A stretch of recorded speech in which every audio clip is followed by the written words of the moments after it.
बेटा हम लोग जो है चैप्टर 7 पढ़ रहे हैं हमारी बुक का, जिसके अंदर हम लोगों ने परमाणु जो है उसकी स्ट्रक्चर से रिलेटेड जो मॉडल्स दिए हैं उनके बारे में पढ़ा है कि जो वैज्ञानिक है सबसे पहले डाल्टन आया है ना, उन्होंने परमाणु के बारे में जो परमाणु सिद्धांत है वो दिया। फिर रदरफोर्ड का जो है मॉडल अभी हम लोग पढ़ने वाले हैं ना, तो परमाणु से संबंधित जो अलग अलग मत दिए गए हैं है ना, उनको हम पढ़ रहे हैं। थॉमसन का मॉडल हम लोग सबसे पहले हमने डाल्टन पढ़ा, फिर थॉमसन पढ़ा, अभी हम लोग रदरफोर्ड पढ़ने वाले हैं। और उसके बाद जो है एक नील्स बोर का है वो हम लोग जो मॉडल है वो देखने वाले हैं। तो सबसे पहले अभी हम लोग जो थर्ड जो परमाणु से रिलेटेड मॉडल पढ़ने वाले हैं जो है रदरफोर्ड का परमाणु प्रतिरूप। आ रही बात समझ में? इस प्रतिरूप को परमाणु प्रतिरूप, प्रतिरूप यानी होता है क्या? मॉडल। मॉडल आप भी बनाते हो ना साइंस फेयर के अंदर, तो वही मॉडल है। तो रदरफोर्ड और उनके शिष्यों के द्वारा 1911 के अंदर जो प्रतिरूप जो मॉडल दिया गया उसको उन्होंने तब दिया जब उन्होंने क्या किया, सोने की एक पतली पन्नी के ऊपर क्या किया, प्रयोग किया। बात आ रही है समझ में? दो क्वेश्चन बनेंगे यहां से। एक तो क्वेश्चन बनता है, बच्चे कंफ्यूज होते हैं, पूछता वो परमाणु प्रतिरूप है और बच्चे लिख के आ जाते हैं स्वर्ण पत्र प्रयोग। दोनों चीजें अलग है, अभी से क्लियर कर रही हूँ। बात समझ में आ रही? क्वेश्चन क्या पूछता है कि रदरफोर्ड का स्वर्ण पत्र प्रयोग के जो चरण है और निष्कर्ष है उनको समझाइए। इस तरीके का क्वेश्चन आ सकता है ये डायग्राम बनाकर। और परमाणु प्रतिरूप को समझाइए। परमाणु प्रतिरूप या परमाणु का जो मॉडल है उसको आप सचित्र समझाइए। ये एक अलग जो है मॉडल, ये जो एक अलग क्वेश्चन है वो आपको मॉडल से रिलेटेड पूछा जा सकता है, तो इस चीज का ध्यान रखना। तो क्योंकि पहले उसने प्रयोग किया तब जाके उसने मॉडल दिया, तो पहले हम लोग क्या करेंगे, रदरफोर्ड का जो स्वर्ण पत्र प्रयोग था उसको हम क्या करेंगे, समझेंगे। तो देखो कोई भी आप एक्सपेरिमेंट करते हो, प्रयोग करते हो, तो उसके लिए आपको क्या होता है, कुछ चीजें चाहिए होती है। तो अपना प्रयोग करने के लिए जो रदरफोर्ड है उन्होंने सोने की पतली पन्नी ली। आप लोग देखते हो वर्क, जब हम लोग मिठाई लाते तो उसके ऊपर चांदी की पतली परत होती है, जो काजू कतली होती है या दूसरी और अदर मिठाइयां होती है उनके ऊपर चांदी की पतली परत होती है ना, वैसे ही सोने की पतली पन्नी रदरफोर्ड के द्वारा ली गई, जिसकी जो मोटाई थी वो 10⁻⁻7 मीटर है ना, इतनी मोटी बिल्कुल पतली सी सोने की पतली पन्नी ली। उसके बाद दूसरी चीज उन्होंने ली वो थे अल्फा कण। अब ये क्या चीज है, देखो आप लोगों ने अगर तत्व पढ़े हैं तो पहला तत्व होता है हमारा हाइड्रोजन और दूसरा होता है हीलियम। ये हीलियम क्या करता है, जब अपने दो इलेक्ट्रॉन को क्या कर देता है, त्याग देता है, अपने अंदर से क्या करता है, निकाल देता है ना, तब ये किसमें चेंज हो जाता है, He2+। जब भी इलेक्ट्रॉन निकालेगा तो दो इलेक्ट्रॉन की कमी हो जाएगी। तो ये जो बना ना He, जिसके ऊपर क्या है 2+, ये हमारा क्या कहलाता है, अल्फा कण। ये धन आवेशित जो हीलियम का कण है, इसका धन आवेश कैसे आया बेटा, हीलियम जो है, हीलियम के पास कितने इलेक्ट्रॉन है, 2। हाइड्रोजन पहला है, इसके पास 1 है। फिर आता है हीलियम, इसके पास कितने हैं, 2 इलेक्ट्रॉन्स हैं। ये 2 इलेक्ट्रॉन को हीलियम अपने अंदर से जब निकाल देगा, बाहर निकाल देगा, तो इसके पास क्या हो जाएगी, कमी हो जाएगी 2 इलेक्ट्रॉन की, जिसको हम +2 करके लिख के दिखाते हैं। तो धन आवेशित हीलियम कण जो है वो हमारा क्या कहलाता है, अल्फा कण कहलाएगा। ठीक है, ऐसे कण उसने दिए। फिर है तीसरी चीज, जैसे कि एक पर्दा लिया इस तरीके से, यहाँ पे इसने सोने की पतली पन्नी रखी। ठीक है, ये सोने की पतली पन्नी है ये, ठीक, और इसके चारों ओर इस तरीके से पतला जो है पर्दा लगाया उसने। पर्दा होता है ना जो हम नॉर्मली यूज करते, कर्टेन जिसको बोलते हैं, तो पर्दा लिया। पर इस पर्दा, ये नॉर्मल पर्दा नहीं था, इस पर्दे के ऊपर उसने क्या किया, जिंक सल्फाइड लगाया। क्या लगाया, चारों तरफ पूरा रगड़ दिया इसको, जैसे हम साबुन रगड़ते ना पर्दे पे, वैसे क्या रगड़ा इसने, जिंक सल्फाइड रगड़ा। आ रही बात समझ में? अब उसने क्या किया, ये जो अल्फा कण थे, ये अल्फा कण छोटे छोटे, इनको किसके ऊपर गिराया, बमबारी करना, मतलब इस सोने की पतली पन्नी पर गिराया। ठीक है, अब सोने की पतली पन्नी जो है वो इतनी पतली है, तो इससे क्या होते हैं, कुछ अल्फा कण जब इससे निकल के जाते हैं तो इससे क्या करेंगे, निकलेंगे तो बाहर क्या है, पर्दा, किससे टकराएगी, कण पर्दे से टकराएंगे। तो जब भी ये इस जिंक सल्फाइड युक्त पर्दे से टकराते हैं क्या, अल्फा कण, तो यहाँ पर रोशनी क्या होती है, रोशनी उत्पन्न होती है, फ्लैश आता है, उससे हमको क्या होगा, अल्फा कण की क्या हो जाएगी, दिशा पता चल जाएगी। अगर सपोज मैं एक बॉल को क्या करूंगी, दीवार पे मारूंगी, ठीक है, पूरा कमरे में अंधेरा है, मैंने बॉल को क्या किया, दीवार पे मारा, चारों तरफ से अंधेरा है पूरे रूम के अंदर, लेकिन मैं बॉल को जब दीवार पे मार रही हूँ तो जैसे ही दीवार से बॉल टकराती है तो वहां एक रोशनी होती है, मुझे पता चल जाएगा ना कि बॉल किस दिशा में गई। तो सेम वही चीज इन्होंने की कि जो अल्फा कण है वो सोने की पतली पन्नी पे गिरा है, तो इस पतली पन्नी को कुछ अल्फा कण क्रॉस करके गए, और क्रॉस करके गए क्योंकि बाहर पर्दा है तो पर्दे से टकराए, टकराते ही वहां रोशनी उत्पन्न हुई, जैसे ही कण ये यहाँ टकराया और रोशनी उत्पन्न हुई तो इसको अल्फा कणों की दिशा पता चल जाएगी कि नहीं, कि अच्छा उस दिशा में अल्फा कण जाके लगा। तो अल्फा कणों की दिशा को पता करने के लिए क्या किया गया, ये जिंक सल्फाइड युक्त पर्दा लगाया गया। आ रही बात समझ में। तो ये तो थी जो आवश्यक सामग्री जो उन्होंने दी। अब प्रयोग जब आपको करना हो उसके बारे में आप लिखोगे पहले पॉइंट में करके कि जो रदरफोर्ड है और उनके जो शिष्य है उन्होंने सोने की पतली पन्नी ली, उसके चारों ओर एक जिंक सल्फाइड से लेपित पर्दा लगाया और फिर इस सोने की पतली पन्नी पर अल्फा कणों की क्या की, बमबारी की, यानी बौछार की, उस पे गिराया। ठीक है, तो अब ये करने के बाद उसने कुछ चीजें देखी जिसे हम लिखते हैं प्रेक्षण। ठीक है, जो चीजें हमको प्रयोग के दौरान दिखती है उसे क्या बोला जाता है बेटा, प्रेक्षण। तो क्या क्या उसने चीजें फील की, क्या क्या उसको प्रेक्षण हुआ, क्या क्या चीजें उसने देखी, तो यहां पर पॉइंट आएगा प्रेक्षण। तो पहला पॉइंट, प्रेक्षण के दौरान क्या देखा कि जब उसने अल्फा कणों को गिराया तो बहुत सारे कण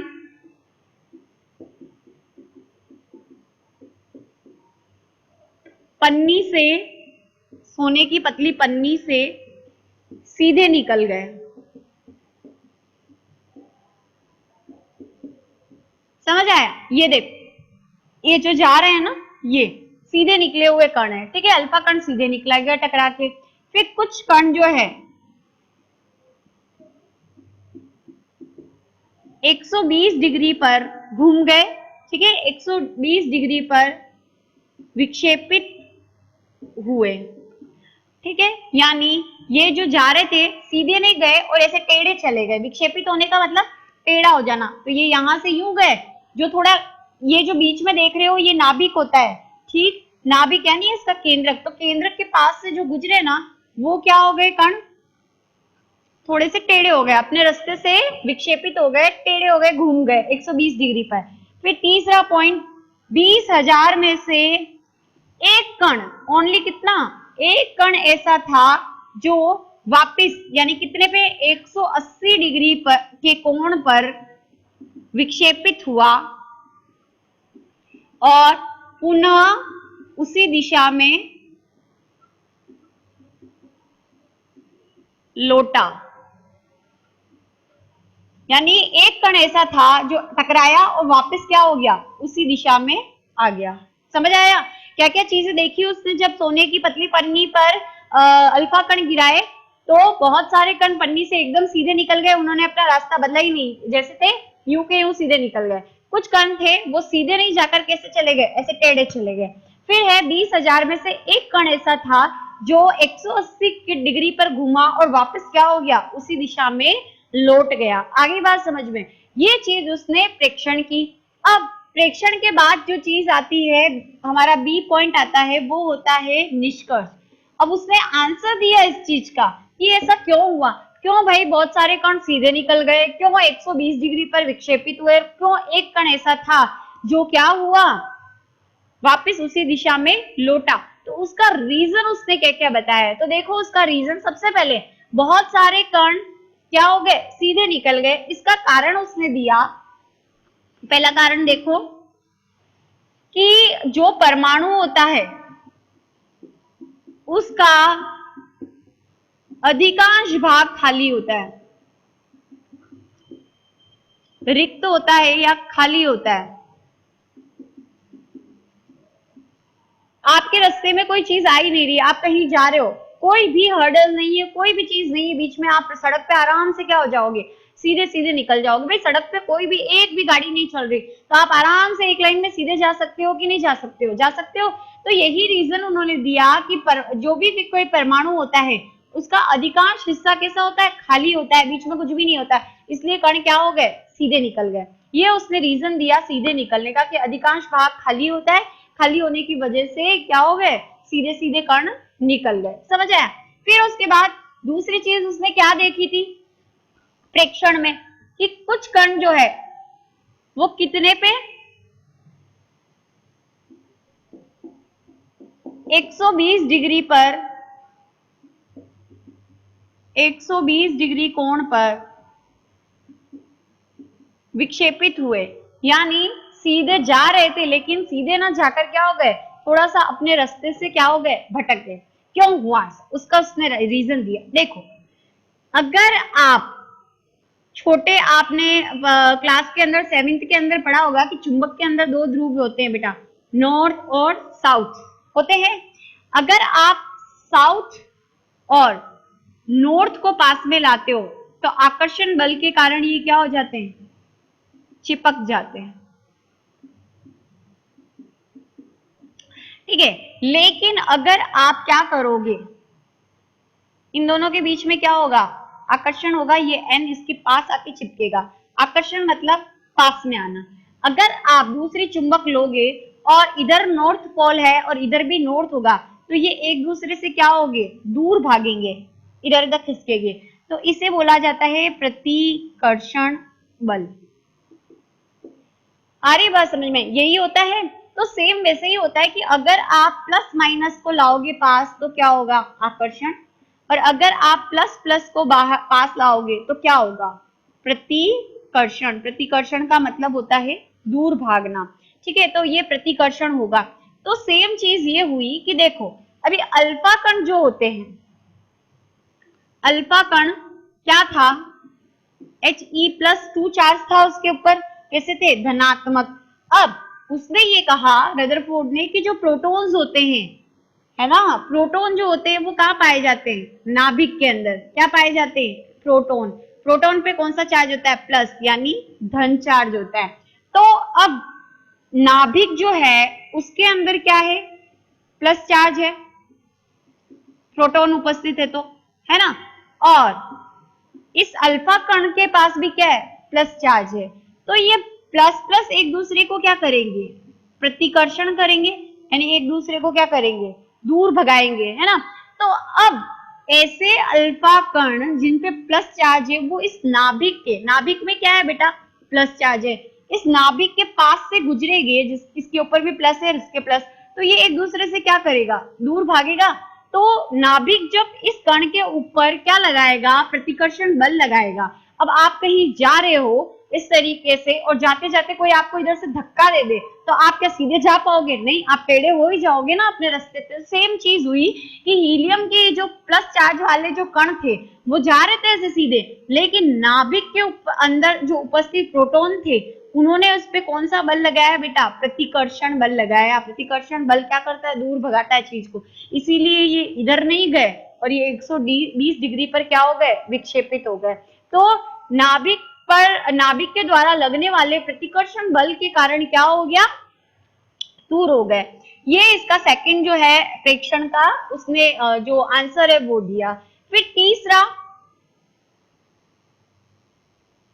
तीसरा पॉइंट हमने क्या देखा था प्रेक्षण में, कि एक कण ऐसा था जो 180 डिग्री पर विक्षेपित होकर पुनः क्या हो गया, लौट गया। तो इसका भी क्या आंसर है, प्रतिकर्षण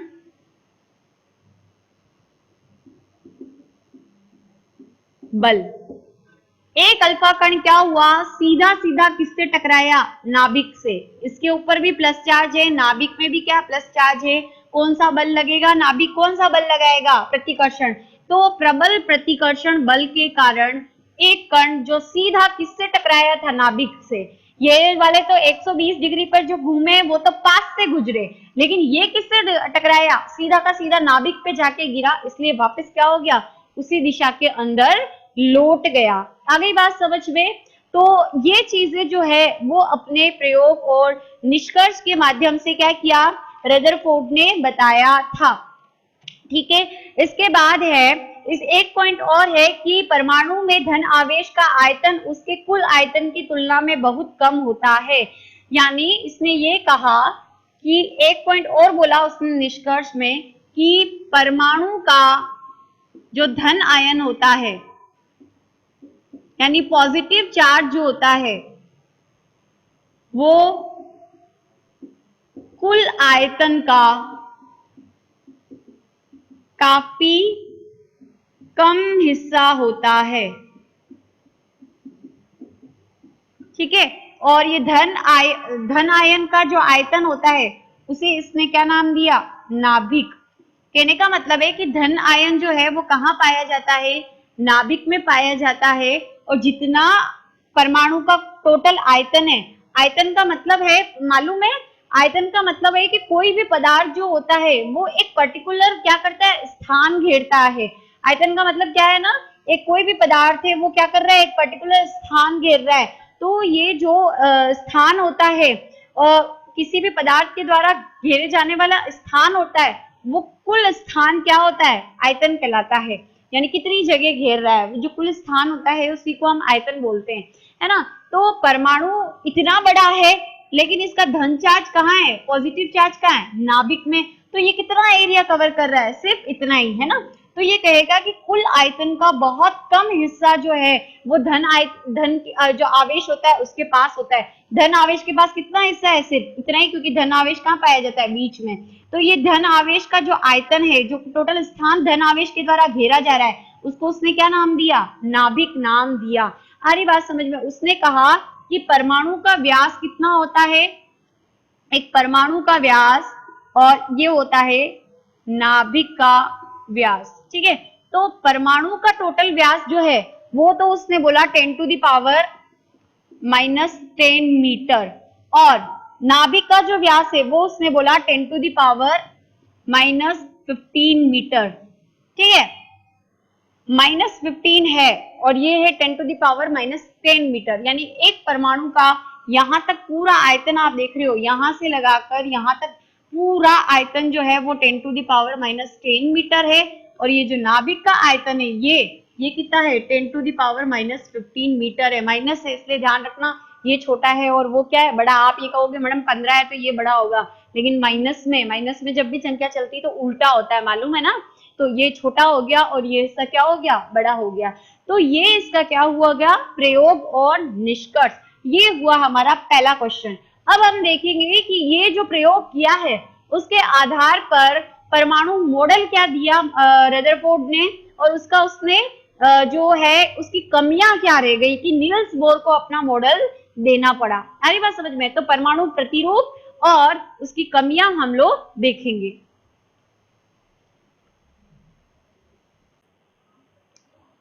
अब देखो बेटा, हम लोग जो है वो रदरफोर्ड का परमाणु प्रतिरूप समझेंगे, यानी मॉडल समझेंगे।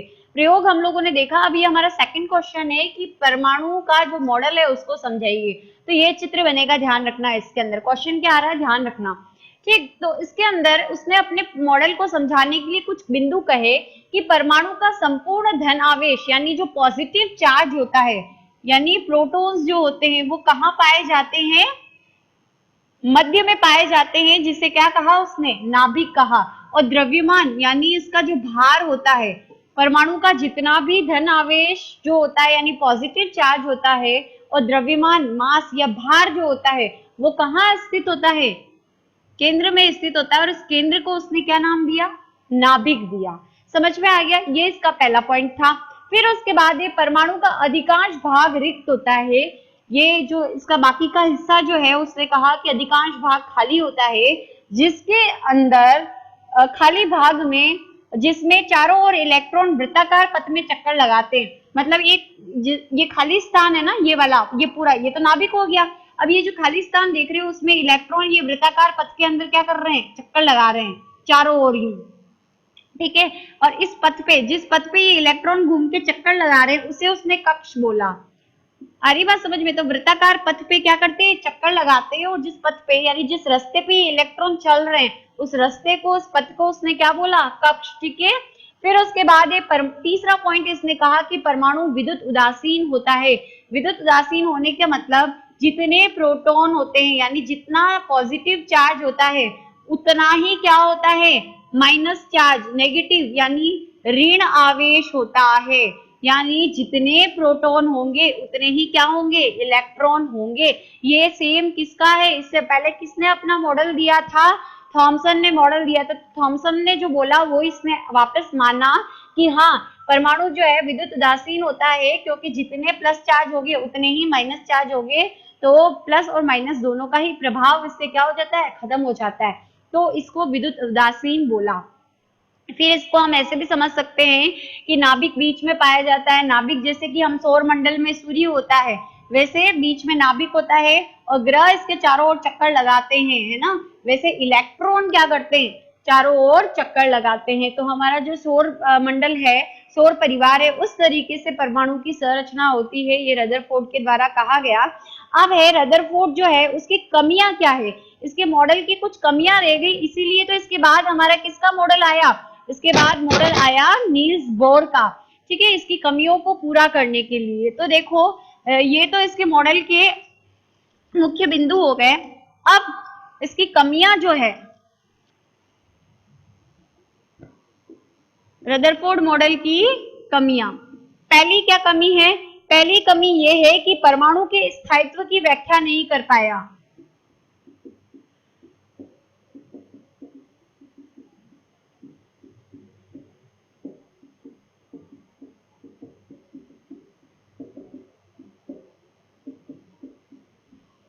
दूसरा इसका बिंदु है कि परमाणु में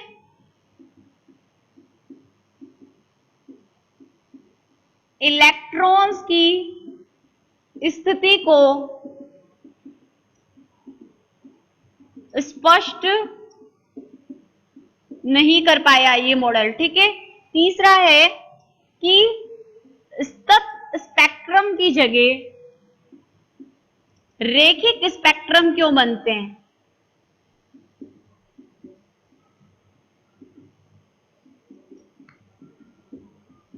इस चीज को एक्सप्लेन नहीं कर पाया, ठीक है। तो देखो क्या होता है, परमाणु का स्थायित्व की व्याख्या नहीं कर पाना। एक साइंटिस्ट थे जिनका नाम था मैक्सवेल, क्या नाम था, मैक्सवेल। उन्होंने क्या किया, विद्युत चुंबकीय सिद्धांत जो है, क्या कौन सा सिद्धांत दिया बेटा, विद्युत चुंबकीय सिद्धांत दिया। मैक्सवेल ने विद्युत चुंबकीय सिद्धांत दिया। उन्होंने कहा कि जब भी इलेक्ट्रॉन मूव करता है, क्या करता है, घूर्णन करता है, चक्कर लगाता है ना, तो जब भी ये इलेक्ट्रॉन करता है तो ये अपने अंदर से क्या करता है, ये इलेक्ट्रॉन जब भी घूमेगा तो अपने अंदर से क्या करता है, विकिरण निकालता है, ठीक है। जब भी विकिरण निकलती है मतलब ऊर्जा का क्या हो रहा है, हानि हो रही है। आ रही बात समझ में? अब ये इलेक्ट्रॉन जब घूम रहे हैं, विकिरण निकाल रहे हैं, निरंतर ऊर्जा की हानि हो रही है, तो क्या हो गया, आपको सपोज करो विद्यावाड़ी कैंपस में चारों ओर दौड़ाते जाए, एक टाइम आएगा कि आप बीच में आकर क्या करोगे, बैठ जाओगे। तो सेम यही है कि इलेक्ट्रॉन, मैक्सवेल ने कहा कि इलेक्ट्रॉन जो है वो जब भी घूमते हैं तो इनसे विकिरण निकलती है, दैट मीन्स ऊर्जा की हानि होती है। तो ये इलेक्ट्रॉन घूमते घूमते एक टाइम पे क्या आके गिर जाएंगे, नाभिक में गिर जाएंगे। अब नाभिक में कौन सा चार्ज है, पॉजिटिव चार्ज, इलेक्ट्रॉन पे कौन सा चार्ज है, नेगेटिव चार्ज। पॉजिटिव और नेगेटिव एक दूसरे को काट देगा तो इससे इलेक्ट्रॉन का, इससे परमाणु का स्थायित्व जो इसकी उपस्थिति है वही नष्ट हो जाएगी। पर ऐसा क्यों नहीं हो रहा है, नहीं हो रहा है नष्ट, तो उसके बारे में रदरफोर्ड जो है वो नहीं बता पाए कि ये इलेक्ट्रॉन्स अंदर क्यों नहीं गिर रहे। आ रही है बात समझ में, इसको समझा नहीं पाए।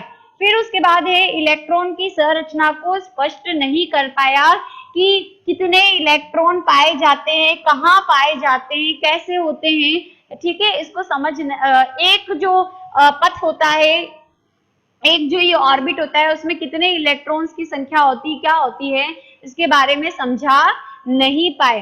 फिर उसके बाद होता है कि सतत स्पेक्ट्रम की जगह रेखिक स्पेक्ट्रम बनता है। ये स्पेक्ट्रम क्या चीज होती है बेटा, तो देखो ये एक प्रिज्म है कांच का, इस तरीके से, ठीक है, कांच का बना होता है प्रिज्म, इस तरह से ट्राइंगल जो होता है पिरामिड के जैसा, है ना, तो पिरामिड जैसा प्रिज्म होता है।